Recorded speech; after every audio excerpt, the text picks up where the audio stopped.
Bonjour à tous, ici Sam Valdez pour une vidéo sur ma bibliothèque et plus particulièrement sur ma pile à lire et le book jar. Alors pour la pile à lire, moi elle fait toute cette étagère là, plus une bonne partie de l'étagère du dessous. Il faut savoir que moi j'aime pas trop appeler ça une pile à lire, je me suis rendu compte que tout le monde appelait ça comme ça. Mais moi j'aime pas ce principe là, parce que pour moi c'est pas des livres que je dois lire comme quand j'étais au collège ou au lycée, c'est des livres que j'ai achetés parce que j'avais envie de les lire, mais je n'ai pas encore trouvé le temps, ou que finalement je les avais ouverts, et que c'était pas le moment, que je cherchais un livre léger, alors que c'était un livre dur, ou inversement, enfin, voilà, c'est des livres que j'ai pas encore lus, mais que je compte lire.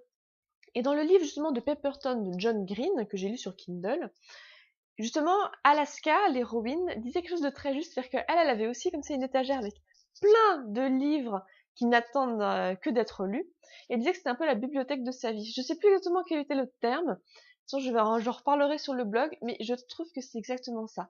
Moi, les livres qui sont là, c'est les livres que je compte lire un jour. Peut-être demain, peut-être dans 10 ans. Il y en a certains qui commencent déjà à être là depuis un certain temps, parce que je les avais déplacés avec moi au fur et à mesure de mes déménagements. Mais voilà, pour moi, la pile à lire, c'est les livres qu'on a envie de lire un jour, mais il n'y a pas d'obligation. Et du coup, ça ne m'empêche pas, s'il y a un livre qui me plaît, un livre qui m'intéresse, un livre qu'on me donne, bah voilà, de le rajouter dans la pile à lire, même à le lire en priorité. Voilà, je sais que certaines personnes sont un peu bloquées par ça, c'est-à-dire qu'ils veulent pas acheter un livre alors qu'ils en ont déjà une cinquantaine à acheter. Je sais que même moi, dans mes proches, tout le monde ne comprend pas vraiment ce principe-là. C'est vrai que normalement, bon, on achète un livre, on le lit et après on le met de côté. Mais moi, je trouve ça finalement aussi triste que l'acheter, le mettre de côté pour le lire plus tard. Parce que moi, de temps en temps, comme ça, du coup, j'ai des bonnes, je redécouvre un livre. Parce que quand comme ça, voilà, c'est j'ai envie de lire un bouquin, j'en ai commencé un qui me plaisait pas trop, que je viens d'en finir un qui m'avait, voilà, particulièrement plu. Je viens là et bah justement parfois, ah tiens, c'est vrai, j'avais celui-là, je voulais le lire et du coup, bah je le sors et je le lis. Alors, du coup, j'ai quand même fait le système du book jar. C'est quelque chose que je trouve intéressant sur Booktube.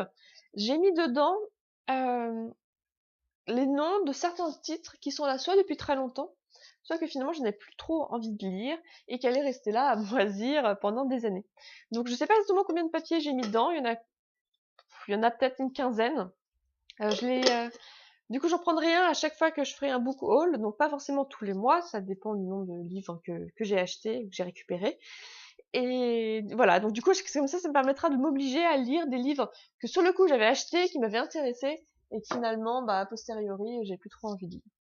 Donc voilà pour ma pile à lire. Donc oui, ça en fait quand même beaucoup par rapport à la taille des bibliothèques. Mais bon, faut savoir que tous mes livres ne sont pas ici chez moi. Il y en a aussi beaucoup qui sont restés chez mes parents et qui vont probablement y rester pour leur plus grand malheur. Mais voilà, donc du coup, bah, je vous souhaite de bonnes lectures et je vous dis à bientôt.